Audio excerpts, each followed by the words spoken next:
Tuto na slide vedľa mňa môžete vidieť také grafické porovnanie tej ponuky Netflixu a Paramountu. To znamená, vidíme, že Netflix ponúkol istú časť cash, teda $23,25 je cash a zvyšok $4,5 ponúkol v akciách spoločnosti Netflix, pričom Paramount ponúkol za celú spoločnosť $30 na akciu cashi.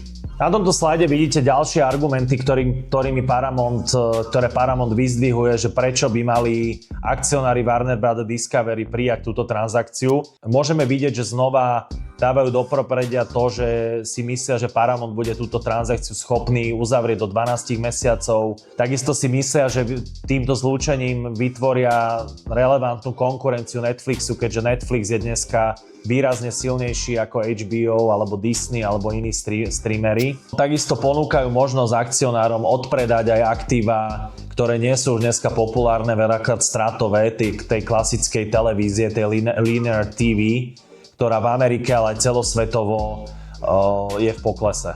Takisto argumentujú tým, že si myslia, že tá transakcia môže byť uzavretá do 12 mesiacov, čo je tiež veľmi ako keby optimistický scenár pre akcionárov, lebo nemusíte čakať s vysporiadaním dlhšie, čo by v prípade Netflixu pravdepodobne bolo.